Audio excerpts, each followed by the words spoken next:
noches en esta parte para ustedes, aquellos que sintonizan ahora.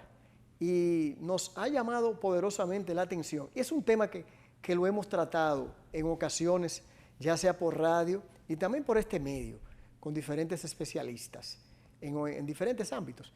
Y hoy hemos querido traer a un maestro, a una persona que se ha ganado su prestigio, su lugar, por sus posiciones y por su ejercicio ético. Y sobre todo también por la capacidad. En este caso, nos estamos refiriendo al doctor Julio Cabrera. Doctor, buenas noches. Buenas noches. Gracias por haber aceptado la invitación en esta noche. Gracias por invitarme, Jordi. Lo primero, doctor, es, ¿por qué eligió la medicina? Bueno, cuando yo era bastante pequeño, tenía dos posiciones, o ser sacerdote o ser médico. Felizmente. ¿Pero y por qué sacerdote, doctor? Bueno, yo tenía un tío que es sacerdote y tenía otro tío que es médico, tú lo conoces, Julián Pérez K. Ah, claro. Y el padre Pérez era tío mío, entonces pues... Por ahí anda el asunto. Y entonces ganó la medicina. Ganó la medicina. Qué Así bien. es.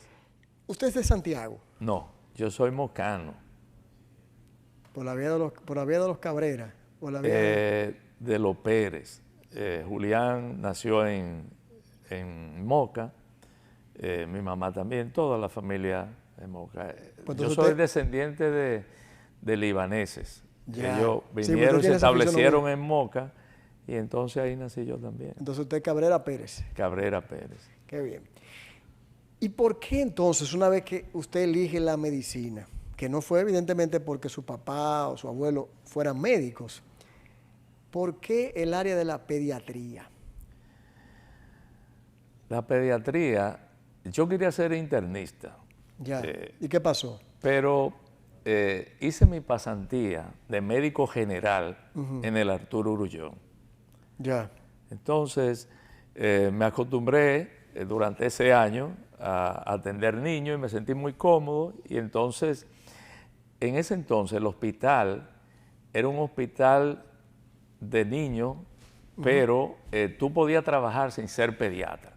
Ah, ya. Entonces, yo entré, acabado de graduarme de médico, en el 1975, en enero, y me pusieron de una vez a hacer servicio a los 2 días. Yo tenía que funcionar como si yo fuera pediatra, sin serlo, porque eso se daba en esa época en el país entero, porque un hospital, si no tenía médico y tú te habías graduado de médico, aunque fuera un hospital especializado, tú tenías que hacer el trabajo. Tú tenías que hacer el trabajo, entonces empecé a familiarizarme con la pediatría y entonces llegó un momento que me sentí muy identificado con la atención a los niños. ¿Y de qué época estamos hablando? 1975. Pues entonces, doctor, no ha cambiado, vamos a decir que no ha cambiado tanto, porque uno debió haber pensado, bueno, en el caso suyo, haber empezado a trabajar en un hospital de niños, tenía que haber sido pediatra, pero no es así. En ese entonces no. Ok, pero entonces... Ahora sí. Ahora sí. Sí. Luego nosotros tuvimos un año ahí y luego pasamos al Robert Reed y ahí hicimos 3 años.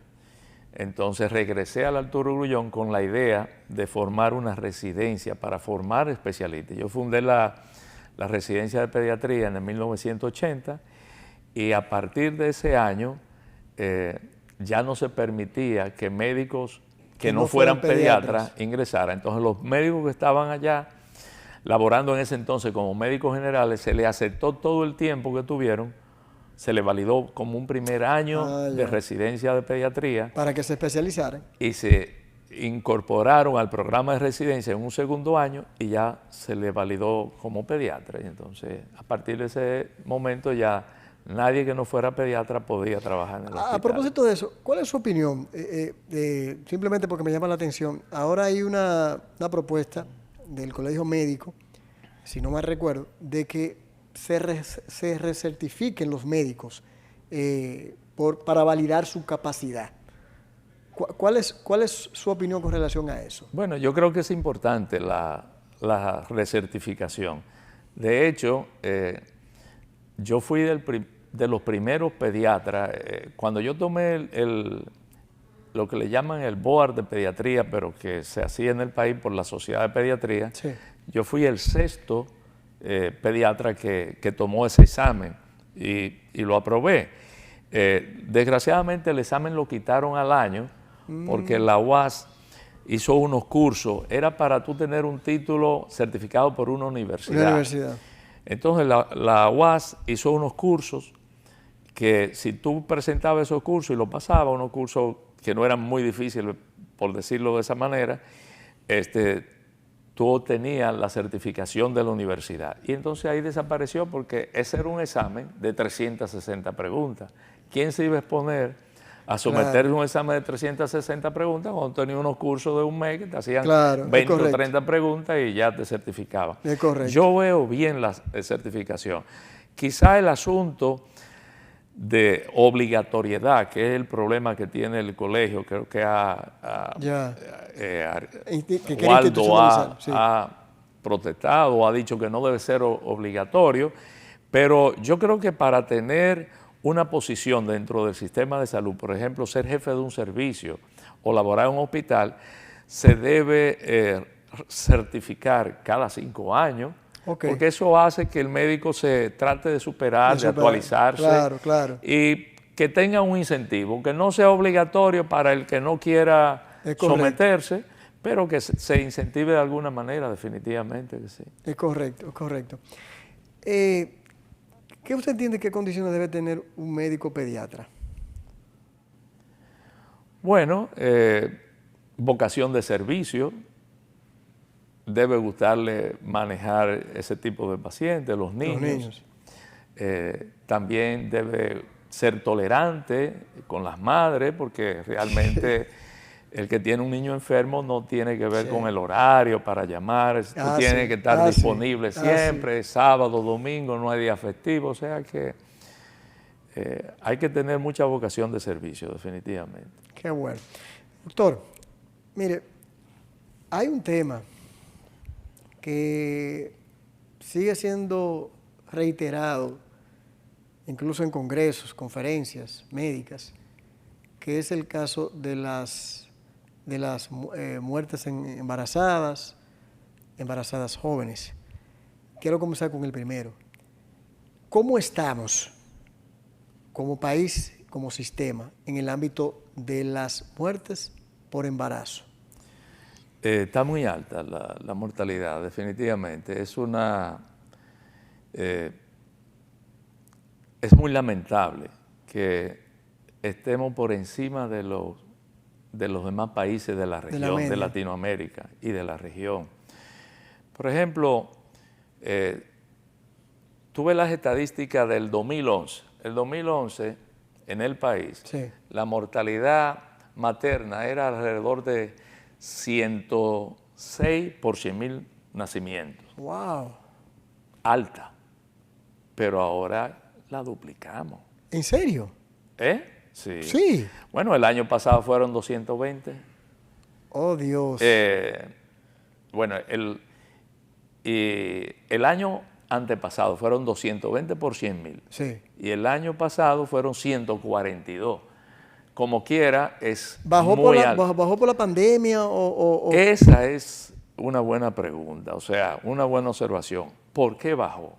Entonces, tú puedes tener lo que se llama variabilidad aleatoria. Eso quiere decir que los números pueden fluctuar. Sí. Obviamente que una variabilidad aleatoria tú no la esperarías con una gran diferencia, pero habría que ver. La pandemia pudo haber sido un factor. No solamente para la mortalidad materna, de hecho, para el nacimiento de niños prematuros, para la mortalidad neonatal, es un factor también, porque en la pandemia nacieron menos prematuros y hay reportes internacionales, por ejemplo, Dinamarca, Irlanda, que ocurrió eso. Entonces, si nacen menos niños prematuros y se hacen menos cesáreas, hay menos factores de riesgo. Ya. Okay. Ya. ¿Y por qué entonces seguimos también siendo? Yo recuerdo que estamos, por ejemplo, comparación con el mundo, en lugar 26 en muertes por embarazo. Si yo no me recuerdo que lo leí. A nivel mundial. No. estamos, no, los adolescentes, las embarazadas, la en el lugar 26. 26, Okay. pero el número Okay. 1 en América Latina. Yo sabía que yo tenía la confusión de una cosa Estamos de la más otra. altos que todos los países, tanto en mortalidad materna como en mortalidad neonatal.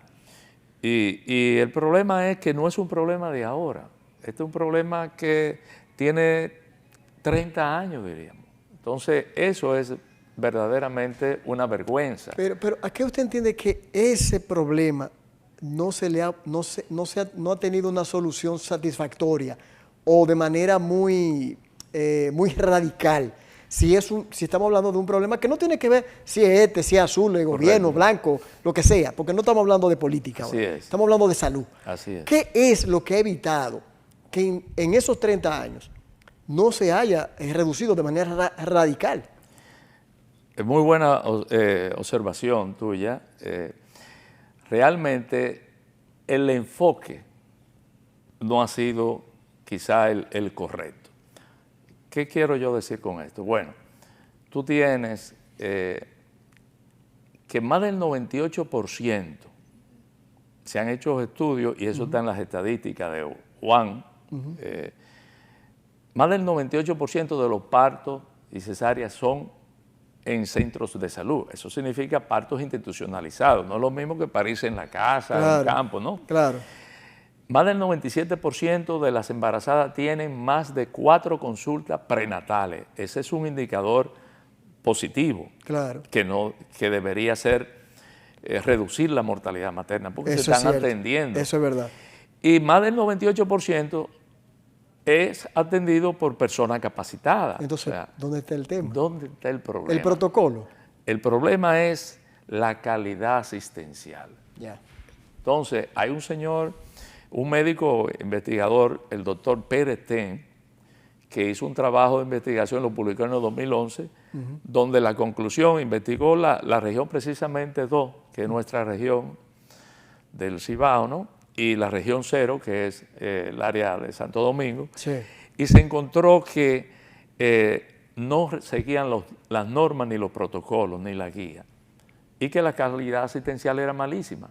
Entonces, la pregunta es, ¿ha cambiado eso? Fue publicado en el 2011. ¿Qué reacción conllevaron ese estudio y otros 2 más que se publicaron al respecto? Aparentemente, si tú evalúas los indicadores, números, claro, los resultados, pues no ha habido un cambio. Claro. Entonces tú dices, bueno, pero ¿y qué es lo que hay que hacer? Bueno, pero se le atribuye creo que a Einstein, que decía que si tú das una misma solución a un problema, vas a obtener siempre los mismos resultados. Claro. O sea, si utiliza los mismos métodos, no va a tener resultados diferentes. no va a tener resultados diferentes. Entonces eso es lo que hemos estado haciendo. O la solución es inapropiada o no es la correcta. Entonces, fíjate qué pasa. El 46% de las muertes maternas ocurren en las primeras 48 horas de tiempo que transcurre entre la labor del parto, que dura 24 horas, y el primer día de nacimiento del bebé, o sea, al otro día después del parto o de la cesárea. 46% de la muerte materna ocurre en ese momento. Y 40% de las muertes neonatales ocurren también en ese periodo de tiempo. ¿Qué quiere decir eso? ¿Dónde tenemos que enfocarnos para evitar esas muertes, tanto maternas como neonatales? En ese periodo. ¿Y qué refleja eso? Que la calidad asistencial en ese periodo es mala. Wow, pero teniendo ese indicador, teniendo esa cifra, o ese parámetro, o ese instrumento, deberíamos haberlo solucionado si estamos hablando de un estudio y luego que se han hecho del 2011 para acá. Claro que sí. Entonces, y ya para esa fecha, 2011, ¿sí? Ya había entrado el sistema de seguridad social. Claro que Entonces, ¿qué protocolo tendría que seguirse? Bueno, aunque no se siga. Mira, todo el mundo sabe lo que hay que hacer realmente en los hospitales. El problema es que no se hace. Tenemos normas, guías y protocolos para cualquier situación médica en las diferentes especialidades, pero no se cumplen. Entonces, ¿qué hay que hacer? Bueno, tú tienes que supervisar, darle seguimiento, establecer consecuencias Porque tú no puedes, como médico, violentar un protocolo.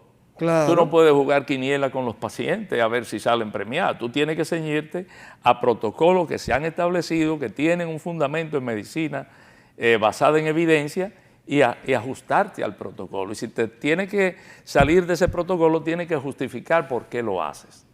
Entonces, el monitoreo de los protocolos, del seguimiento, el seguimiento que hay que hacer. Lo otro que hay que hacer son los comités de mortalidad. Comité de mortalidad. El comité de mortalidad tiene, eso es la evaluación, la auditoría de los expedientes de las personas que fallecen, sean niños, madres, recién nacidos. O sea, se coge un expediente y se examina y se pregunta por qué pasó esa muerte. ¿Era prevenible o era evitable? Dice la Organización Mundial de la Salud, UNICEF y OPS, que el 80% de la muerte materna, sí, eso yo lo leí, y neonatales son prevenibles. Eso quiere decir que si se hubiera actuado correctamente, no hubieran ocurrido. Entonces, el comité de mortalidad analiza eso y dice, bueno, aquí cometimos un error. No tiene carácter punitivo, sino es saber qué pasó y aprender, crear una cultura de aprender de los errores, ¿no? Para evitar que esa muerte ocurra de nuevo, que vuelva otra vez una madre embarazada y se muera por lo mismo, o un recién nacido muera por la misma causa. Entonces se hacen recomendaciones. ¿Cuál es el problema? Que una vez que se hacen las recomendaciones, hay que darle seguimiento. Tú tienes que ver si se implementaron esa recomendación. Claro. Entonces, ¿cómo tú sabes si se implementaron o no? Bueno, tú tienes que obtener resultados mejores, tienes que haber mejorado los índices. Mira, la mortalidad infantil es el indicador más sensible de la robustez y la eficacia de un sistema de salud de un país. Yo estoy de acuerdo. Yo estoy totalmente de acuerdo con usted.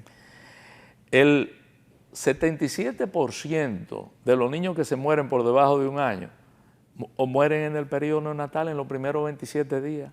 60% se muere en la primera semana de vida.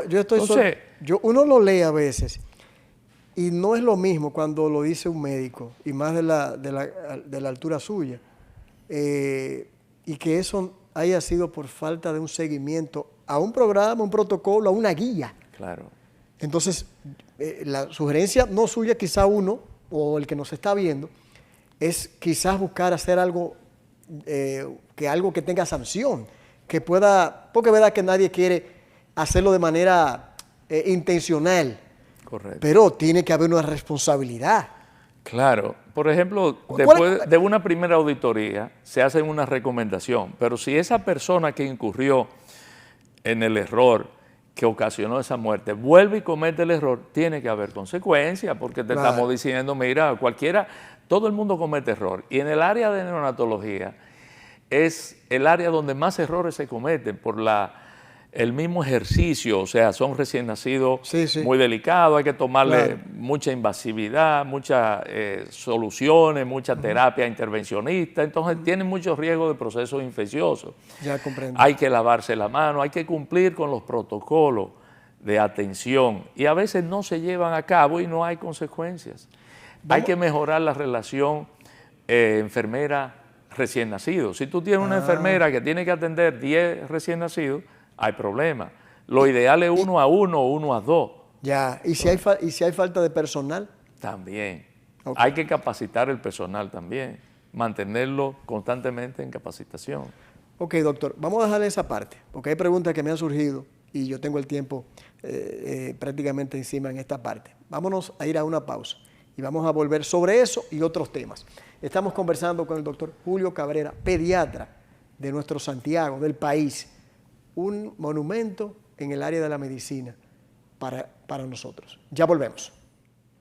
Bien, amigas y amigos, en esta noche estamos conversando con el doctor Julio Cabrera, pediatra de orgullosamente de Santiago, aunque es oriundo o nacido de Moca.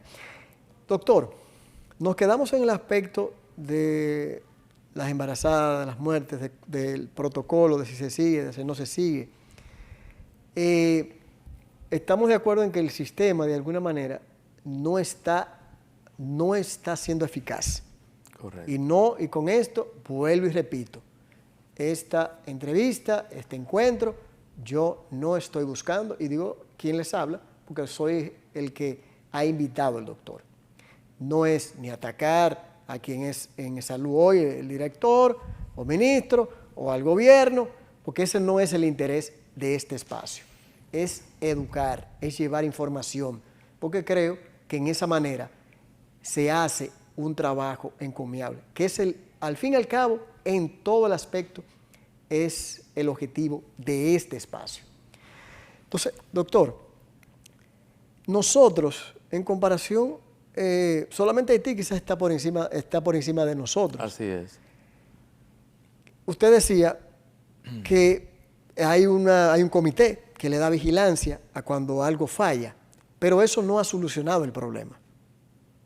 Entonces, yo sugería que debe haber una sanción para aquellos que no llevan a cabo el protocolo y que permiten que se siga dando la cantidad de muertes.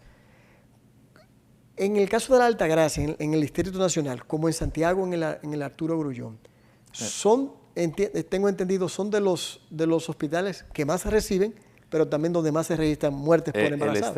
El Estrella Ureña. Son maternidades. Sí. Son maternidades. Son donde más se recibe la cantidad de muertes por embarazo. Son de los más importantes del país. Y son donde hay mayor mortalidad neonatal de recién nacido. La mortalidad materna no tengo los datos, porque la conferencia que nosotros presentamos fue sobre mortalidad infantil. Obviamente que hay cierta relación, pero no necesariamente. O sea, los datos que poseemos de ambas maternidades tienen que ver con el periodo neonatal. ¿Y cómo están esos registros de esos hospitales en ese ámbito? Están muy mal. La mortalidad en el 2022, que fue que tuvimos eso ese año, sí. 27.7. Eso es 4 veces casi la mortalidad regional, el promedio. Y en el Estrella Ureña... 4 veces. 4 veces. 4 veces porque de 9 la mortalidad, el promedio regional bajó a 7. Oh, Dios. Y la mortalidad en el Estrella Ureña 35.5, 35.7 es casi 5 veces el promedio regional. O sea, sumamente elevado. Eso quiere decir que 1 de cada 28 niños no va a llegar al primer año. Entonces, definitivamente, cuando sabemos que se pueden evitar esa muerte, realmente hay un problema serio que debe...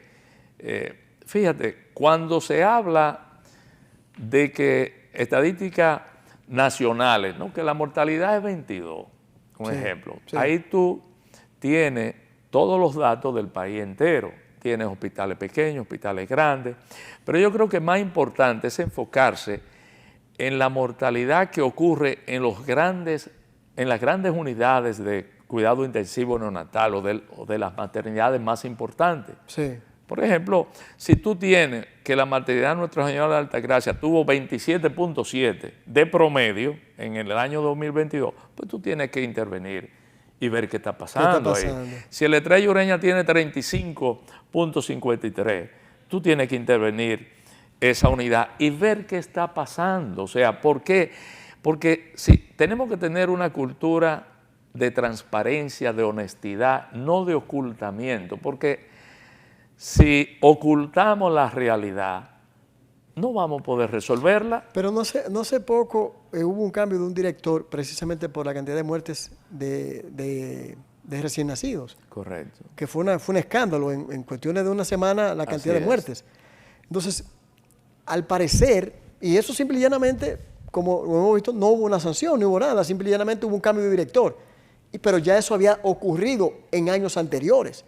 O sea, que es algo que se refleja o que se realiza o que se repite una y otra vez. Así es, lamentablemente. Entonces es de verdad que uno se siente muy avergonzado como dominicano y como médico, que nuestro país tenga la tasa de mortalidad más elevada de la región de Latinoamérica, que solamente Haití, que es el país más pobre del mundo, esté mejor que nosotros.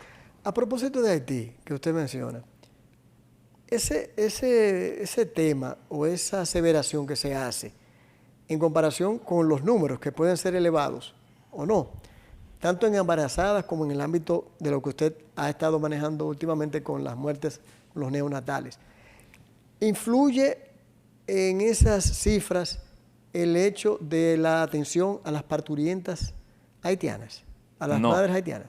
Realmente no. Si nosotros analizamos el número de nacimiento extranjera, vamos a decir, el número de recién nacidos de madres haitianas, sí, que hubieron en el año entero. Sí.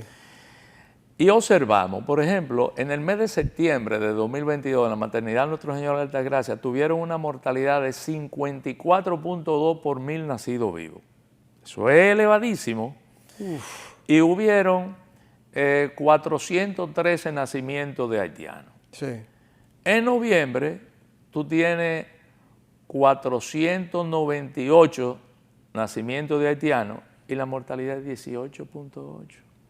Y en diciembre, tú tienes una mortalidad de 12 punto algo y tienes 413 nacimientos de haitianos. Entonces, uno puede intuir que no hay una relación entre el nacimiento de madres haitianas y la tasa de mortalidad neonatal. Pero nosotros hicimos una inferencia estadística que se llama coeficiente de Pearson.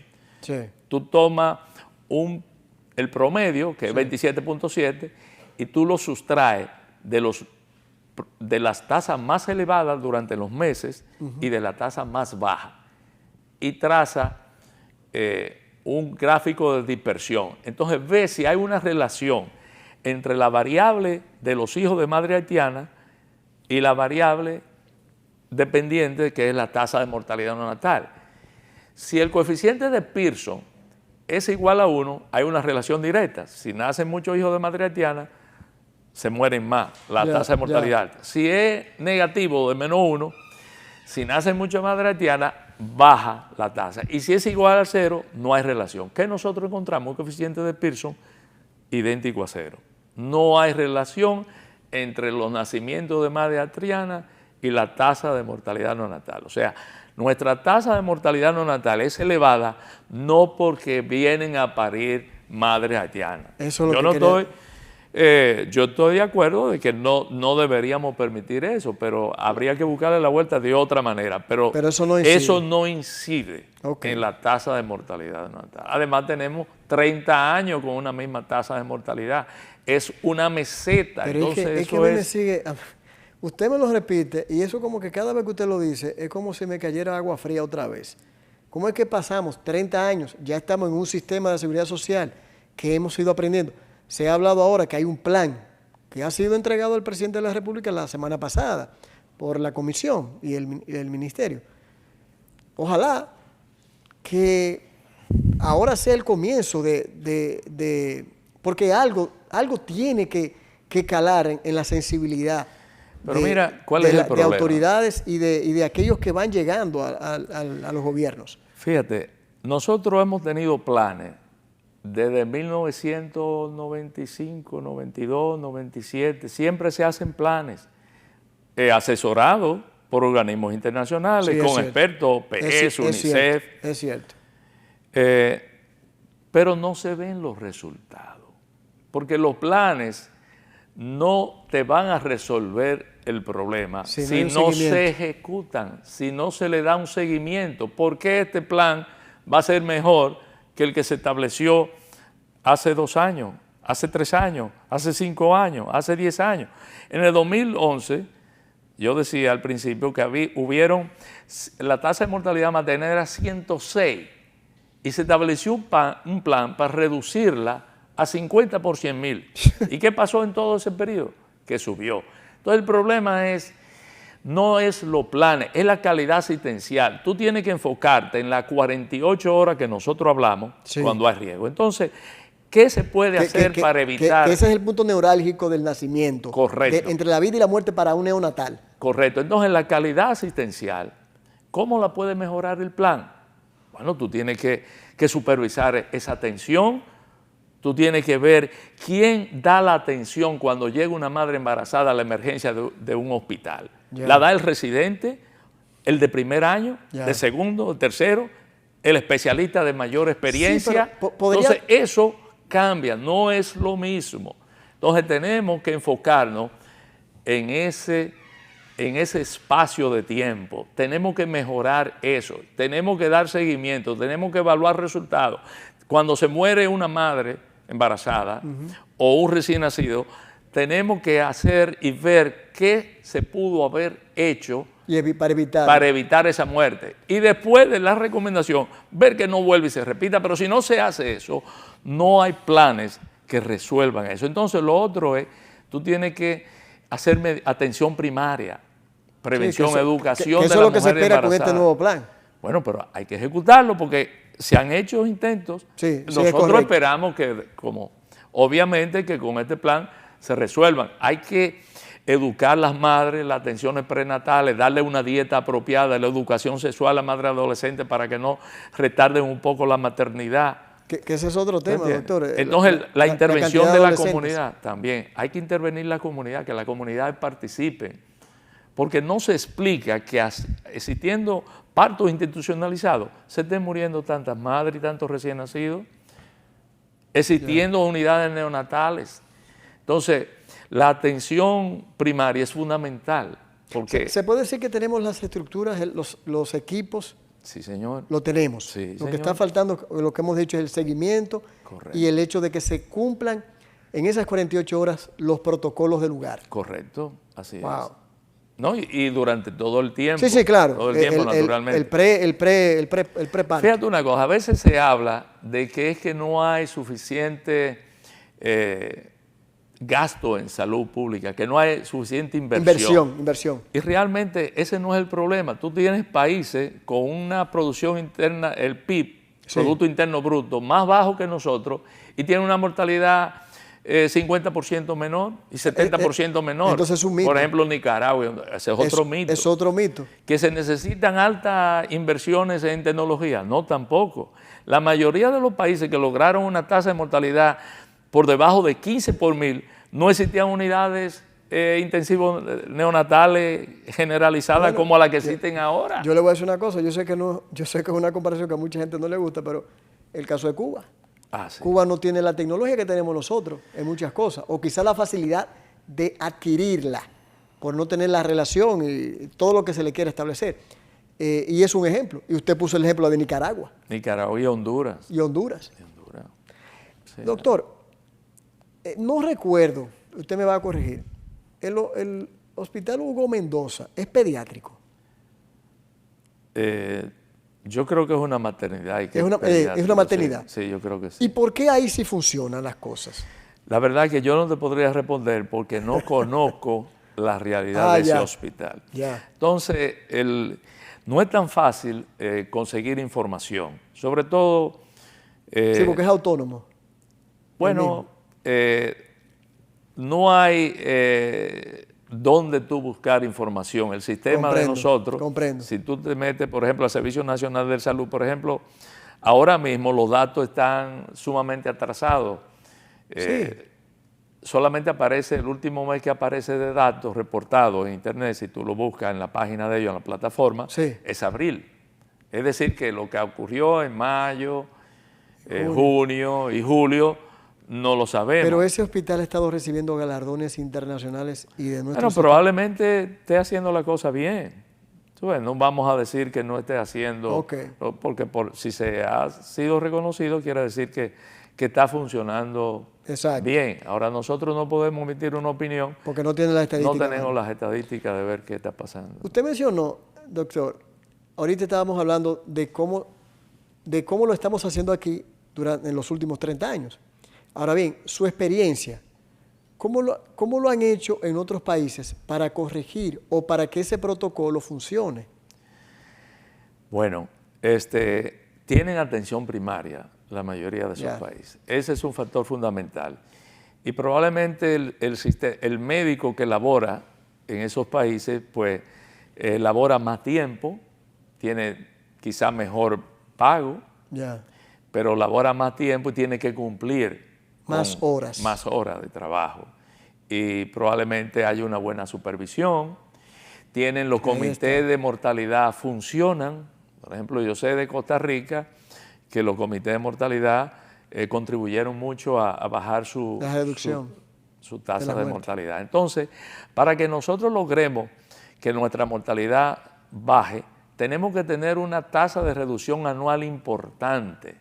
Y cuando yo digo que tenemos 30 años estancados es porque si tú ves el gráfico desde 1990 hasta el 2023, Sí. es una meseta. ¿Qué quiere decir eso? Que la tasa de mortalidad en el punto 1995 ha permanecido igual hasta este año. Para tú lograr las metas que se proponen en el desarrollo sostenible del 2030, tú tienes que acelerar esa tasa de reducción anual. Ya. Tiene que estar en un 3 o un 4%. Ya comprendo. Entonces tú no puedes decir, bueno, se murieron 7 menos, se murieron 15 menos, y estamos mejor. No, porque también otro detalle importante es ver qué facilita que haya esos cambios, o sea, de datos estadísticos. Puede ser que la población analizada haya cambiado. Si cambió la población, no quiere decir que haya mejor atención, mejor calidad asistencial. Porque, por ejemplo, en la pandemia nacieron menos prematuros, Sí, ahorita, entonces ahorita hay lo menos hablamos. riesgo. Entonces, si tú tienes que la población te cambia, si van menos pacientes críticos, pues obviamente que se van a morir menos. Pero eso no es un indicador de que va a hubo reducir mejor calidad asistencial. Lo mismo del número de nacimiento, te va a alterar. Tengo el tiempo arriba, doctor, y no quiero dejar de preguntarle lo siguiente. Hay dos cuestionantes para que no se me quede. ¿Por qué ahora hay más nacimientos por cesárea que de manera natural? ¿Es inducida? Bueno, en el caso de lo público eso es indiferente, pero ¿por qué se da esa situación? ¿No es más riesgosa o es más segura? Bueno, la cesárea aumenta los riesgos de los recién nacidos para problemas respiratorios y aumenta el número de prematuridad también y de bajo peso al nacer. Porque son intervenciones que se hacen antes de esperar. Esas son las cesáreas que son programadas, que no responden a una indicación médica, a una emergencia. Entonces, en términos general, el índice de cesárea que debiera tener un país es alrededor de 20%. Nosotros estamos en unos 20 y pico a nivel privado. ¿En cuánto? 90 a nivel privado y a nivel público estamos como en un 57 a 60, muy elevado. Wow. Entonces, tú no debes tener un índice de cesárea por debajo de 15 o de 19 que se ha establecido, porque entonces van a morir muchos bebés que pudieron salvarse por hacer una intervención de cesárea. Ya comprendo. Entonces, para los médicos parece ser que es más cómodo hacer la cesárea que sentarse, porque en el parto tú tienes que estar 10 horas monitorizando. Mucho más trabajoso. Mucho más trabajoso. Por eso la partera en los sitios donde hay lo que llaman midwife, contribuye a disminuir la mortalidad tanto materna como neonatal. Y las dulas también, es una intervención importante que colaboran a que haya menos cesárea. Finalmente, doctor, en un minuto, el congreso que usted se refería, que lo ha mencionado en otras ocasiones en esta conversación, que fue hace poco, en el mes pasado, ¿qué consideraciones finales? Y que incluso usted fue el disertador principal, dedicado al doctor Hugo Mendoza precisamente. ¿Cuáles fueron las conclusiones principales, breves, que podemos decir? ¿Y qué de importante se pudo sacar? Bueno, el diagnóstico de nuestra situación, de que realmente en materia de mortalidad neonatal estamos muy mal, es muy evidente. Hay que hacer mejoría en el cumplimiento de los protocolos. Tenemos que mejorar la calidad asistencial, tenemos que crear una cultura de reconocer los errores, que haya cierta espontaneidad. Deberíamos revisarnos diario, decir, bueno, ¿qué error pudimos haber cometido ayer? Vamos a ver. Debiera haber esa confianza, esa espontaneidad para reconocer si se cometió errores, para aprender de ello y corregirlo. Esa es una manera. En los hospitales hay un problema con los que se llaman mezcladores de oxígeno, que eso no hay, en muchos centros de salud no lo tienen, y los que lo tienen no lo tienen en la cantidad suficiente. Eso es muy importante porque cuando tú manejas recién nacidos, sobre todo los prematuros, que presentan las complicaciones de estrés respiratorio, si tú tienes un ventilador y lo pasas a una concentración de oxígeno de 100%, le hace daño y eso puede tener más complicaciones. No, y entonces eso sería otro factor para el aumento de muertes. Correctamente. Entonces esas son cosas que hay que mejorar. Definitivamente. Perfecto. Doctor, la verdad que el tiempo me resultó corto para conversar con usted, pero de verdad, muchas gracias. Bueno, gracias a ti por invitarnos. Señores, una conversación, la verdad que interesante, muy aleccionadora y muy edificante con el doctor Julio Cabrera, pediatra, y que la verdad que creo que hemos sacado muchos datos y muchas recomendaciones y sugerencias que yo pienso que deberíamos comenzar a observar, porque tenemos 30 años en este sistema o en esta modalidad, que si no la cambiamos, seguiremos teniendo la misma debilidad institucional en el aspecto de salud.